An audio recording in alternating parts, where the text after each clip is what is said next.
years of transformative action, restoring this nation, restoring our laws, restoring fairness, restoring economic opportunity, restoring national security in just 1 month. No one in this country has ever seen anything like it. And when you look at the consequentiality and the significance and the transformative nature of the actions he's taking, it truly defies description. For example, in just one area, this nation has been plagued and crippled by illegal discrimination, diversity, equity, and inclusion policies. It's strangled our economy, it has undermined public safety, it has made every aspect of life more difficult, more painful, and less safe. He has ended all DEI across the federal government. He has terminated all federal workers involved in promulgating these unlawful policies. He has ended diversity, equity, and inclusion in all federal contracting.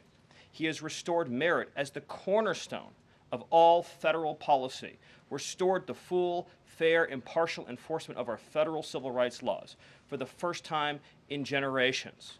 And he has cracked down on individuals across this government and nonprofits who have engaged in illegal racial discrimination against the American people. This includes making clear to every educational institution in this country that ending diversity, equity, and inclusion, ending unlawful race discrimination is a precondition of receiving federal funds. He has also saved women's sports by ending the participation of men in women's sports. He has ended radical gender ideology across the entire federal government, and he's pressured the private sector to also end and combat radical gender ideology. He's reestablished the scientific and biological truth that there are only two sexes in this country, male and female, that those are biologically based determinations. They are not based and can never be based on gender identity. That includes rooting out of the Department of Defense all DEI policies, all critical race theory, all gender madness, and once again having a military that is focused solely and exclusively on readiness, preparedness, and lethality.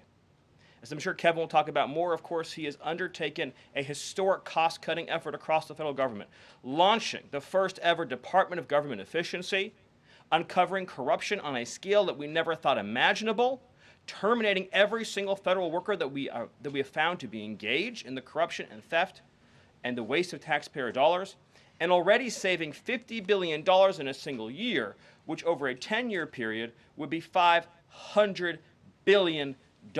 Just think about how vast and enormous that sum is.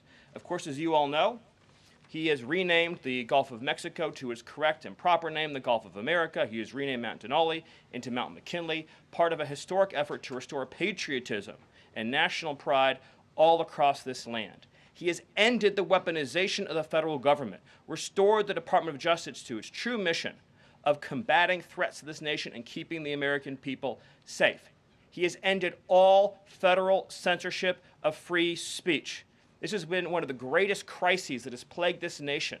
Years and years and years of the federal government violating the First Amendment to take away Americans' right of free speech. President Trump has ended that, and he has demanded that all federal workers, all law enforcement cease any effort to intimidate the rights of Americans or to police their speech.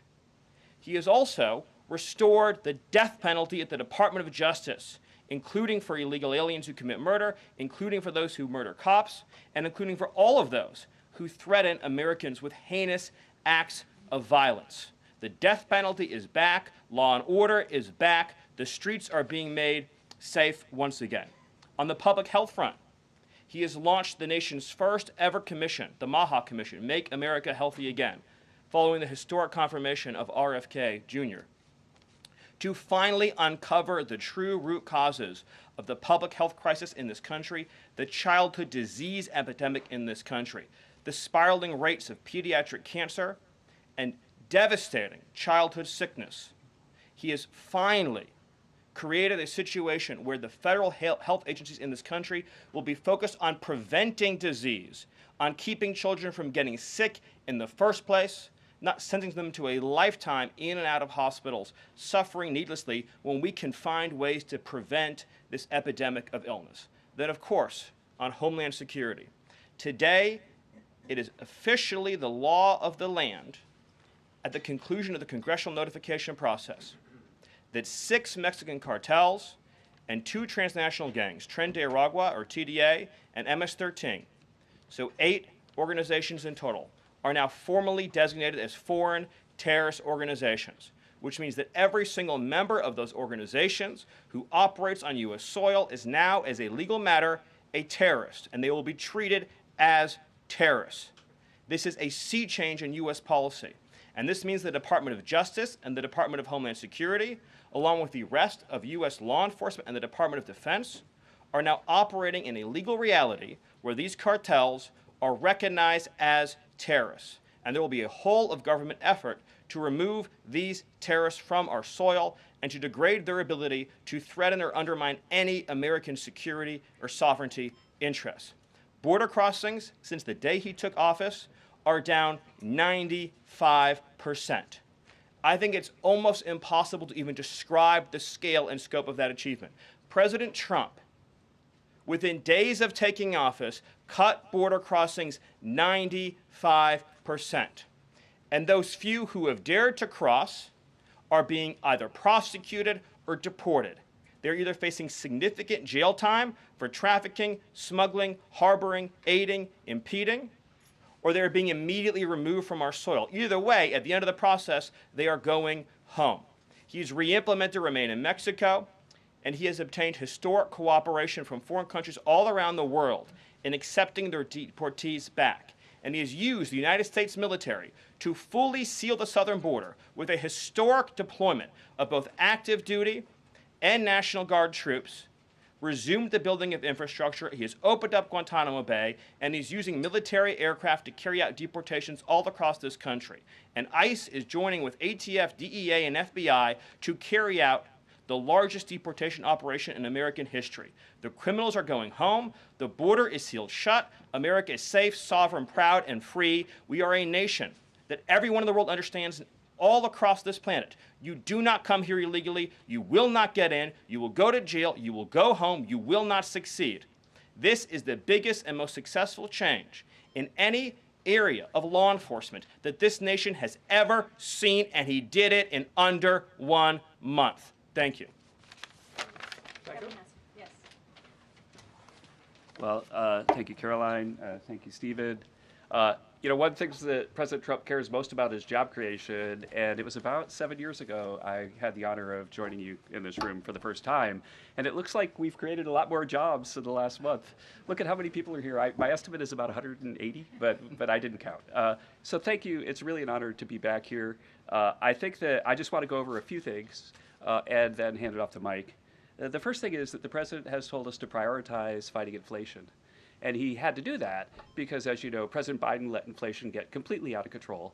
And he did it with policies that made no sense. They made no sense. You know, a lot of times you people say to us, our friends the journalists, you know, why are you doing that? But you know, I like to think, why did they do that? Why did they spend so much money? And then why did the Fed print so much money so that we had inflation as high as we've ever seen since Jimmy Carter? So why did they do that? So we're addressing inflation. We didn't have to address it in the first term because it was always in the ones, almost always. But we're going to get it back there. And how are we doing it? Well, we're doing it with a plan that President Trump and I and others have talked about in the Oval that involves like every level of fighting inflation. First, the macroeconomic level. We're cutting spending. We're cutting spending in negotiations with people on the Hill. We're cutting spending with the advice of our IT consultant, Elon Musk. And then we're also looking into supply side things, like restoring Trump's tax cuts, maybe even expensing new factories so that there's an explosion of supply. If you have an explosion of supply and a reduction in government demand, then inflation goes way down. And then one of the things that you want to say is, well, when are you going to see it? Well, the first thing that you'll see when the markets believe that we're going to get inflation under control is that the 10-year Treasury rate goes down, because that's how they think about future expected inflation. And so we're still going to see some memory of Biden's inflation. It's not going to go away in a month. But the 10-year Treasury before the last consumer price index had dropped about 40 basis points. 40 basis points because markets were optimistic about our ability to fight inflation. 40 basis points is kind of not a fun thing to say. Economists talk that way, I apologize. But the way to think about it is, for a typical mortgage, if that affects the mortgage rate, then it's going to save a typical family buying a house about $1,000 a year. And that's just in our first month. Okay.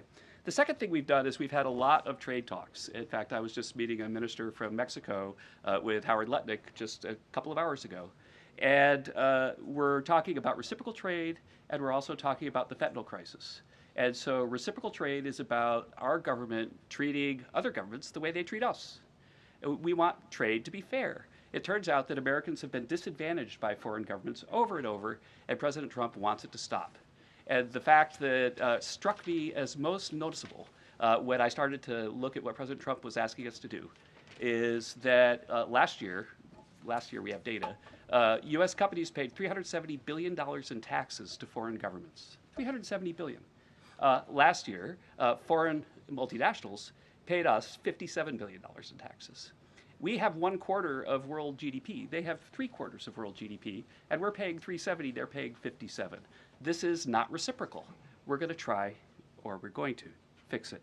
The other thing that we've done is we've had an all-of-the-above energy approach that's led by Doug Burgum and Chris and a really large team, EPA. And we've already made so many actions that are going to affect the price of energy and lower inflation.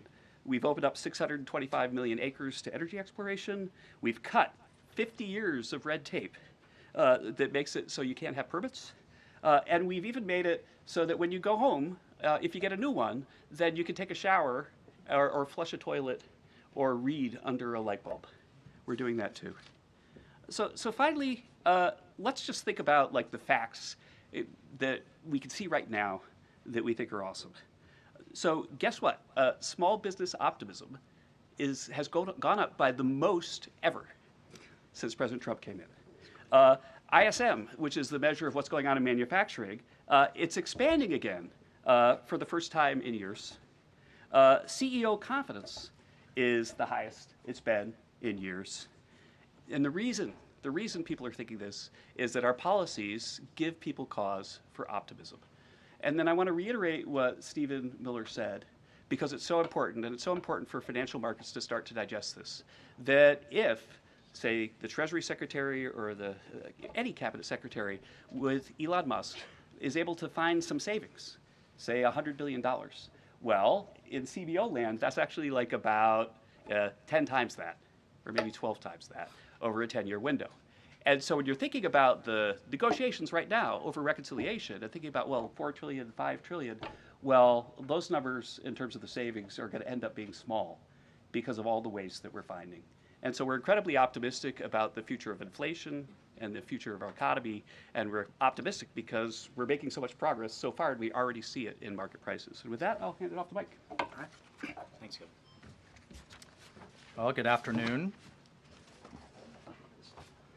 What a month, and what a sea change in our foreign policy. In addition to what we're doing on the border and restoring American sovereignty, in addition to what we're doing in our economy and the job creation and the inflation reduction, we are bringing the world back to where it was at the end of President Trump's first term, which is a world of peace, prosperity, and looking forward and getting us out of the chaos that we've just seen over the last 4 years. So over the last month, just to name a few, I had the honor of sitting in the Oval Office as President Trump spoke with President Putin, and then immediately spoke with President Zelensky, and both of them said only President Trump could bring both sides to the table, and only President Trump could stop the horrific fighting that has been going on now for the better part of 4 years,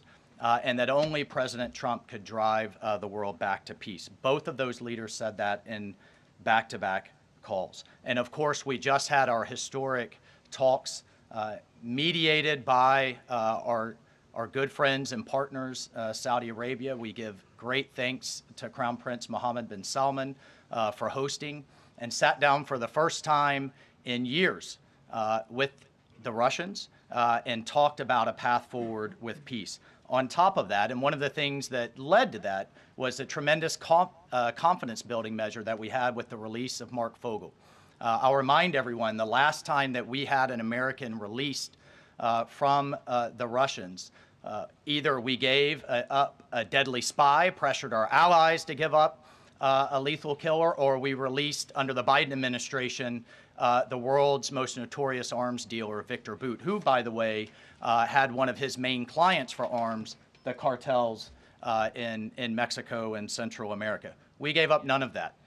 This was released as a confidence-building measure, working with our great Middle East envoy, Steve Witkoff, and our Secretary of State as a first step towards opening these talks and then moving forward towards peace. On top of that, we've secured, just in a month, the return of 12 American hostages from Russia, from Bulgaria, from Venezuela, the Taliban, and Hamas. Excuse me, that's from Belarus, not Bulgaria. We also had, for the first time in quite some time, we took out a senior leader of ISIS, an international financier and recruiter that the military had been trying to take out for quite some time and wasn't able to do so, frankly, because of a bureaucratic approval process. President Trump said, take him out, and that ISIS financier and leader is no longer on this earth. We've also taken action to eliminate other terrorist organizations in the Middle East. We drove, before the president was even in office, he started talking consequences for people that would hold Americans. Heretofore, there's been nothing but upside. You take an American, you get some better deal. You take another one, maybe you get a better deal. No more.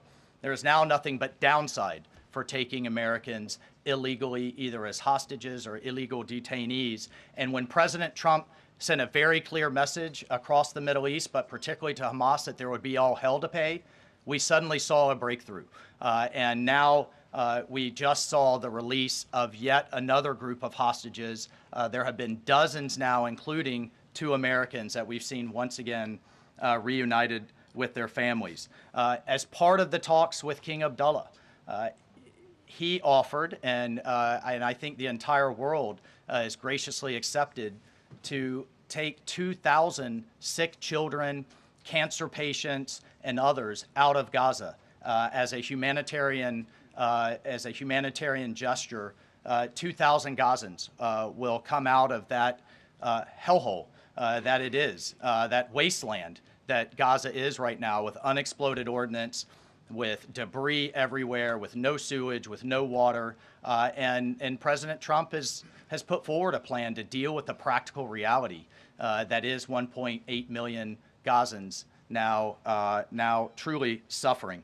And then, just to bring it back to our own hemisphere, we've seen literally in the last month, after years of national security experts, the generals in charge, and others testifying and ringing the alarm bells about the Chinese Communist Party's presence in our own hemisphere, particularly in the Panama Canal. We're seeing the leadership of Panama step away from the Belt and Road program, move away from China and back towards the United States, and even enter into talks and other negotiations about addressing the ports on either side of the canal. And then finally, last but not least, we've had 4 world leaders in the White House, in the Oval Office. We've had the Prime Minister of Japan, the Prime Minister of India, the King of Jordan, and of course the Prime Minister of Israel, just in the last 4 weeks. And next week we'll have the Prime Minister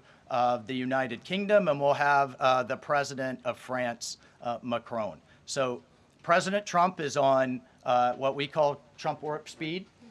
We are all honored to be really serving under his leadership and his vision, and truly, when we all say, and the president himself says, he is a president of peace. He is a president focused on restoring stability. I think the entire world saw what the world will look like without strong American leadership in the last 4 years. And it's truly been an honor to get us back to where we were and back on track under President Trump's leadership. Thank you, Mike. Thank you. Thank you, everybody. I'm sure you're very eager to ask questions of these very smart people working very hard on behalf of the president. We do have somebody in our new media seat today. We have John Stoll, who is the head of news at X. As you all know, you're all on X. It's home to hundreds of millions of users, a large contingent of independent journalists and news organizations across geographies and political spectrums. And at the same time, X remains the go-to platform for many legacy news outlets. And I know, as I mentioned, many of the reporters in this room use X to attract eyeballs to your work. Prior to joining X, John spent 2 decades in journalism, including several years as an editor at the Wall Street Journal. We are excited to have him in the briefing room today. John, we'll let you kick it off. And as I said at the top, please direct your question to the individual up here who you'd like an answer from. John, why don't you begin? All right, thank you very much. I am sitting in for a thriving ecosystem of journalists, independent and emerging news organizations who do depend on X for publicity, for a business model. And so I look forward to seeing many of them in this seat in months and years to come. I also thank you, Karoline, for opening this seat up to new media. It really is a testament not only to your open-mindedness, but also to innovation, that you'd actually think about, folks that are not traditionally credentialed to be in this room, and not only have a question, but also to witness. This is a very important intersection of power and the free press. And so just the ability to witness this and be part of it, it brings everybody's game up. So thank you for that. I think this is for Mike Waltz. My question is about Ukraine. Sure. For about more than 10 years, I've been fascinated, like many, with what's going on. Was in Northern Europe, working out of the Baltics when Crimea was annexed, and was a lot of this came on Twitter. The platform used to be known as Twitter. A lot of European leaders would talk about their disappointment and solidarity with Ukraine, but when it came to actually doing something, it felt like they were passing a hot potato and sent it over the Atlantic. I wonder how much of what we're seeing right now out of the administration of President Trump is a call to Europe and the European leaders and the allies that we've traditionally had to pick up that hot potato and start doing something a little bit more concrete to win and preserve the peace in Ukraine. The second question I have is, it's related, is there's been a lot of speculation that President Trump and the administration might be manipulated by Vladimir Putin. I wonder if you can just talk a little bit about the administration's posture and your confidence in the competence of this administration to go toe-to-toe with Vladimir Putin. Well, I'll take the second question first. If there's anybody in this world that can go toe-to-toe with Putin, that could go toe-to-toe with Xi, that could go toe-to-toe with Kim Jong-un, and we could keep going down the list, it's Donald J. Trump. He is the deal maker in chief. There is no question that he is the commander in chief.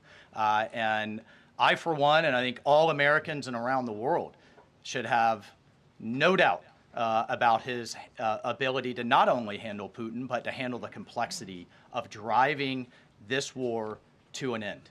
And then on your first piece on Europe, I'll take you back to 2014. You're right, there was a lot of hand-wringing in Europe and not a lot of action. There's also a lot of hand-wringing here in Washington under the Obama administration and not a lot of action. They literally threw blankets at the problem.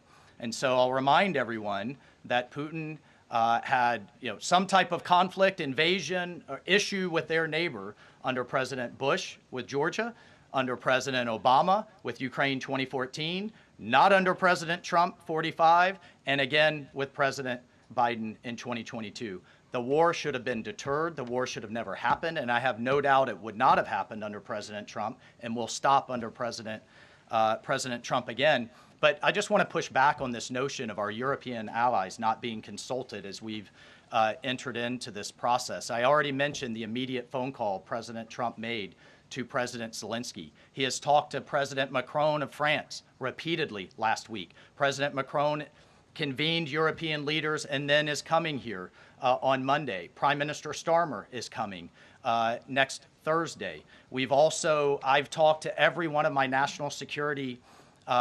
advisor counterparts across the spectrum in Europe. I've talked to Secretary General Rutte the leader of NATO, the Secretary General of NATO. We have repeatedly, oh, by the way, we had half our cabinet, 7 cabinet officials, including the Vice President, at the Munich Security Conference, all engaging, all listening, and all making sure our allies are heard. However, we've also made it clear for years, decades even, that it is unacceptable that the United States and the United States taxpayer continues to bear the burden, not only of the cost of the war in Ukraine, but of the defense of Europe. We fully support our NATO allies. We fully support the Article 5 commitment.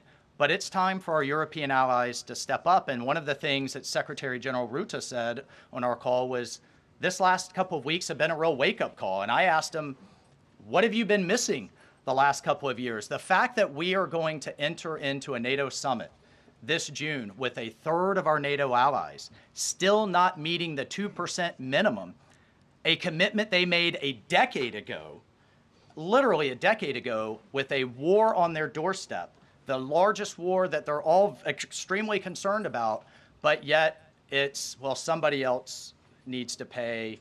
We've got other domestic priorities. It's unacceptable. President Trump's made that clear. And the minimum needs to be met. We need to be at 100% in this June at the NATO summit. And then let's talk about exceeding it, which is what President Trump has been talking about with 5% of GDP. Europe needs to step up for their own defense as a partner, and we can be friends and allies and have those tough conversations. Great. Peter. Thank you, Caroline. I have a Ukraine one and a Doge one. Who can talk Doge? Stephen. All of us. Well, so Stephen, we're hearing about these Doge dividend checks that would be 20% back to taxpayers, 20% to pay down the debt. 60% is left. Who gets that? Well, the way that it works is when you achieve savings, you can either return it to taxpayers, you can return it to our debtors, or it can be cycled into next year's budget, and then it just lowers the overall baseline for next year. So in other words, you can just transfer into the next fiscal window and then lower the overall spending level. And that means that you can achieve a permanent savings that way, and that reduces the deficit. And when is it that people might see those checks? Well, this is all going to be worked on through the reconciliation process with Congress that's going underway right now. As you've seen, the Senate's moving a bill, the House is moving a bill. The President has great confidence in both chambers to deliver on his priorities.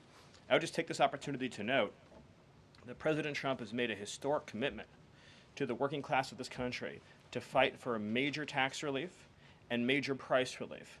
And cutting spending, as Doge is doing, and cutting taxes is the key to delivering on both of those promises, and President Trump is resolutely committed to doing both. Thank you. And on Ukraine, I guess this is for Mike. Sure. After the president's post on Truth Social yesterday, need to know, who does he think is more responsible for the Russian invasion of Ukraine, Putin or Zelensky? Well, look, his goal, Peter, is to bring this war to an end, period.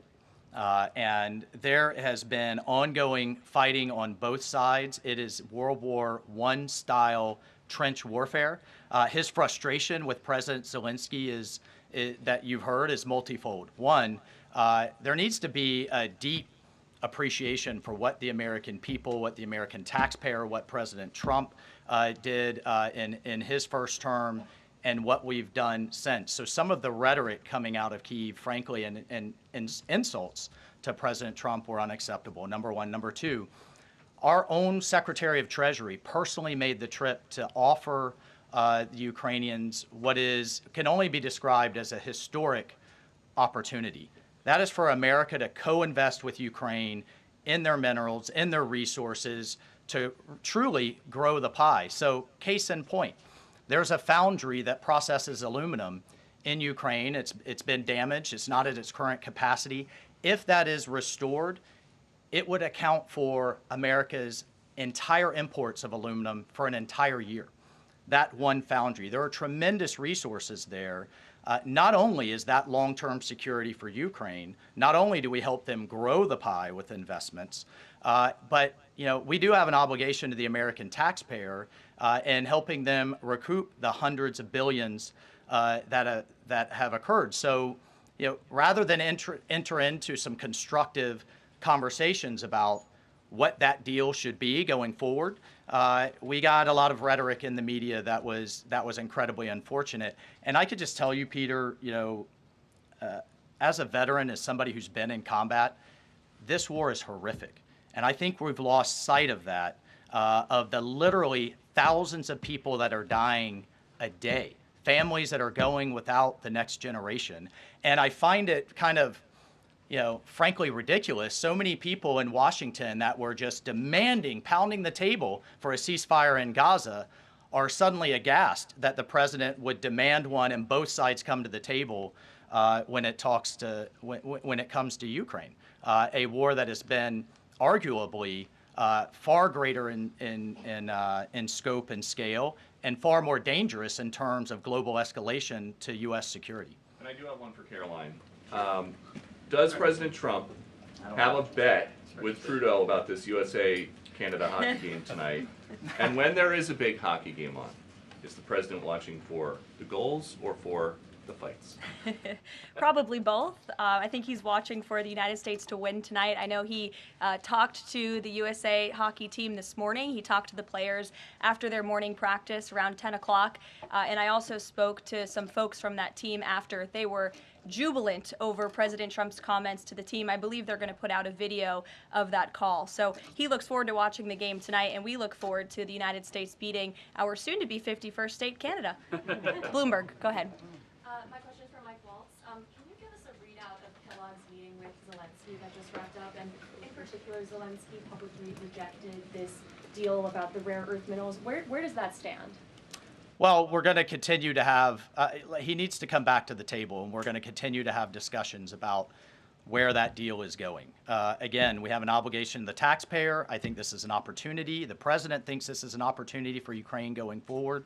There can be, in my view, nothing better for Ukraine's future and for their security than to have the United States invested in their prosperity long term. And then a key piece of this has also been security guarantees. Look, the reality that we're talking about here is it in Ukraine's interest? Is it in Europe's interest? It certainly isn't in Russia's interest or in the American people's interest for this war to grind on forever and ever and ever. So a key part of his conversation was helping President Zelensky understand this war needs to come to an end. This kind of open-ended mantra that we've had under the Biden administration, that's over. And I think a lot of people are having a hard time accepting that. And then the other piece is there's been discussions from Prime Minister Starmer and also President Macron about European-led security guarantees. We welcome that.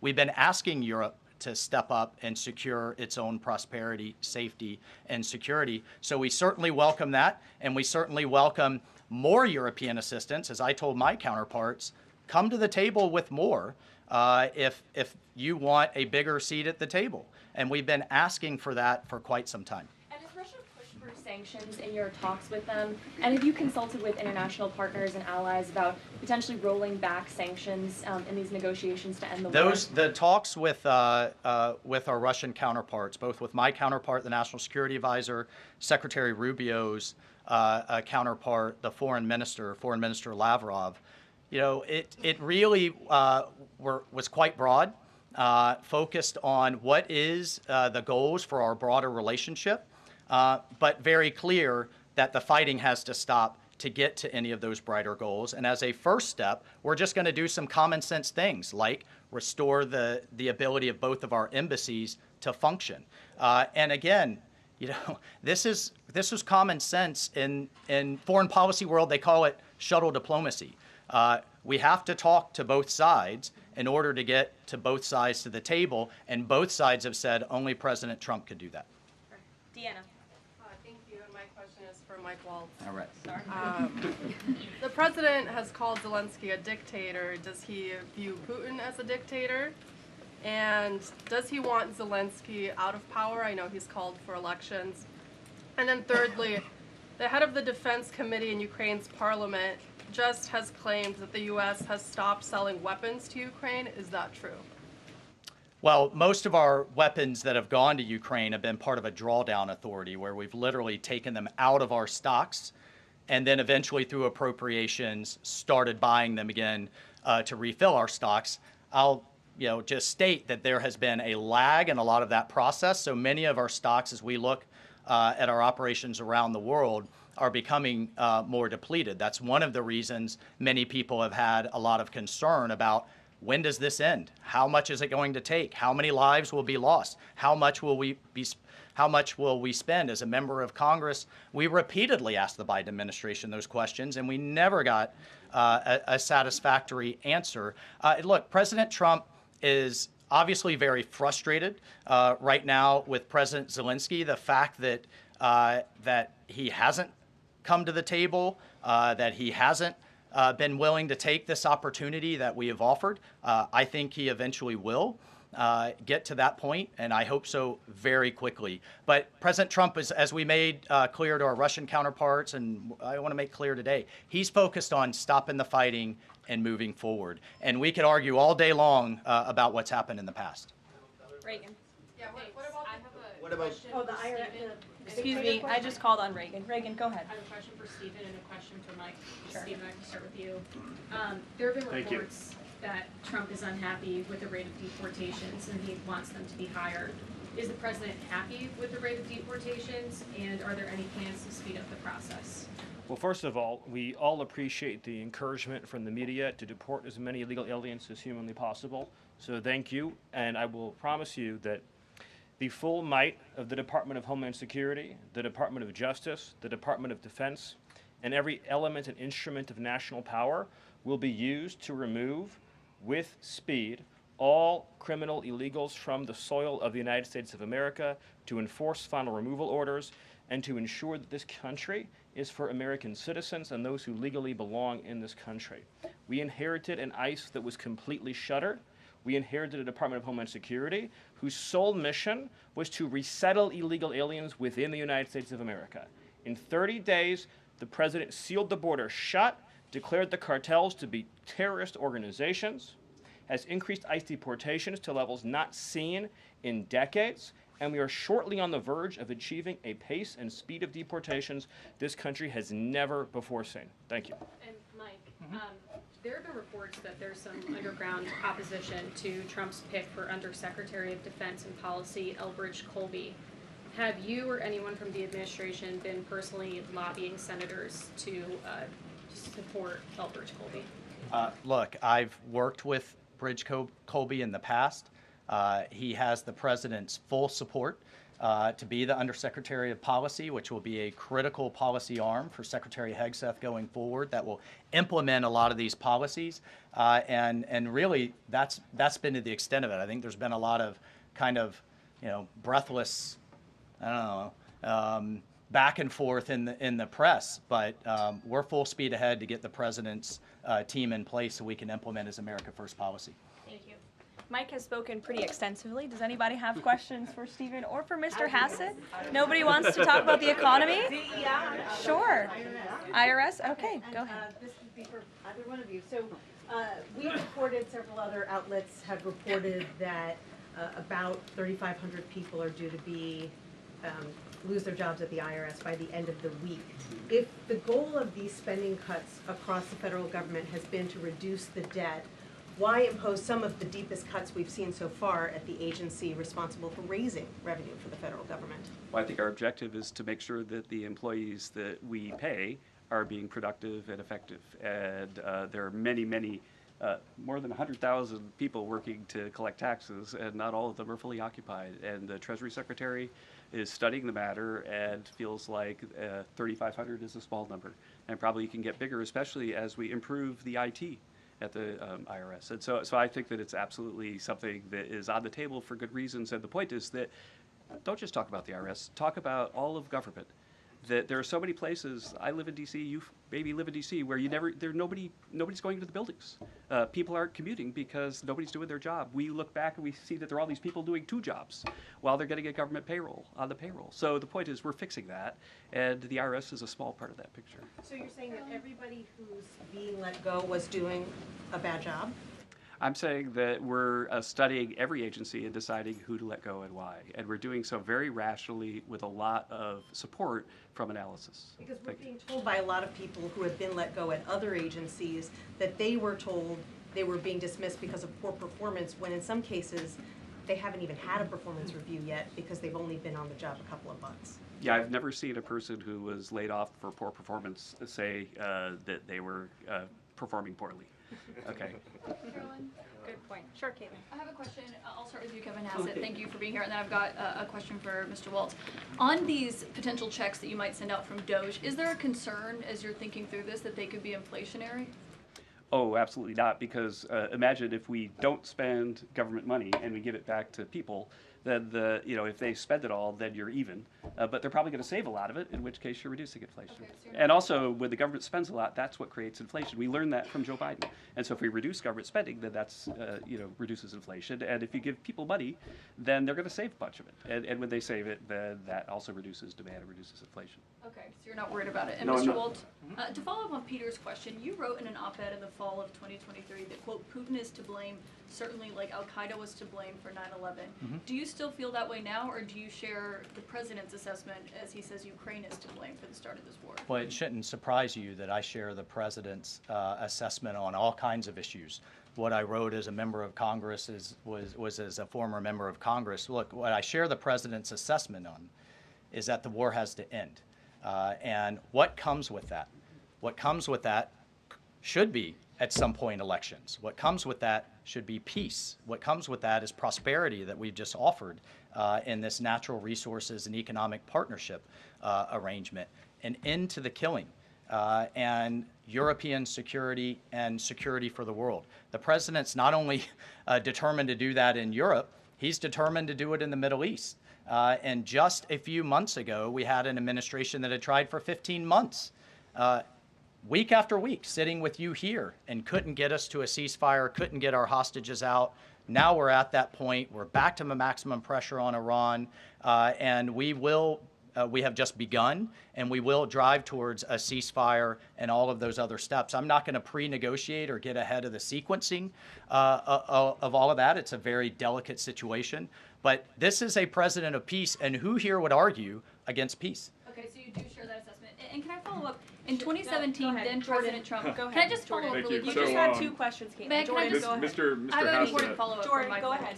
So, Go ahead. Mr. Hassett, you were speaking about tariff revenue, and you also addressed a question about the IRS. President Trump has spoken about replacing income tax with tariff revenue, especially with all this waste, fraud, and abuse that we're seeing cut. Is that a possibility? Absolutely, and in fact, if you think about the China tariff revenue that we're estimating is coming in from the 10% that we just added, plus the de minimis thing, that it's between $500 billion and $1 trillion over 10 years is our estimate, and that's something that is outside of the reductions that markets are seeing through the negotiations up on the Hill. And so we expect that the tariff revenue is actually going to make it much easier for Republicans to pass a bill, and that was the president's plan all along. And then I have a question for Stephen Miller about Doge. So you spoke about Doge. You said roughly $50 billion is set to be cut in a year of waste, fraud, and abuse by unelected bureaucrats. We're hearing this ironic narrative from the president's critics and the left-wing media that Elon Musk is an unelected bureaucrat and he's doing all this terrible stuff. Isn't one of Doge's objectives to get rid of the federal bureaucracy, the deep state, and also who was running the White House when Joe Biden was in office? Because I don't know a single person who believes it was Joe Biden. You're tempting me to say some very harsh things about some of our media friends. Yes, it is true that many of the people in this room for 4 years failed to cover the fact that Joe Biden was mentally incompetent and was not running the country. It is also true that many people in this room who have used this talking point that Elon is not elected fail to understand how government works. So I'm glad for the opportunity for a brief civics lesson. A president is elected by the whole American people. He's the only official in the entire government that is elected by the entire nation, right? Judges are appointed, members of Congress are elected at the district or state level, just one man. And the Constitution, Article 2, has a clause known as the vesting clause, and it says the executive power shall be vested in a president, singular. The whole will of democracy is imbued into the elected president. That president then appoints staff to then impose that democratic will onto the government. The threat to democracy, indeed the existential threat to democracy, is the unelected bureaucracy of lifetime tenured civil servants who believe they answer to no one, who believe they can do whatever they want without consequence, who believe they can set their own agenda no matter what Americans vote for. So Americans vote for radical FBI reform, and FBI agents say they don't want to change. Or Americans vote for radical reform on our energy policies, but EPA bureaucrats say they don't want to change. Or Americans vote to end DEI, racist DEI policies, and lawyers at the Department of Justice say they don't want to change. What President Trump is doing is he is removing federal bureaucrats who are defying democracy by failing to implement his lawful orders, which are the will of the whole American people. Thank you. Thank you very much, everybody. I'm looking at the clock. We've almost had an hour of time. I know a couple of these individuals have a meeting to get to at 2 p.m. So you're welcome to follow up with my team for further questions. We're going to let these guys get back to running the United States government. And we will see you all later. President Trump will be speaking at 3 o'clock at the Black History Month reception. So thank you. It's good to see you. We'll see you in a bit. Thanks. Are you going to the Black History Month reception, Mr. Miller? Stephen, on the fraud, should we expect indictments? Are there indictments coming for all the fraud we found? I'd love to follow up with you, just set up time with Caroline. Okay, thank you.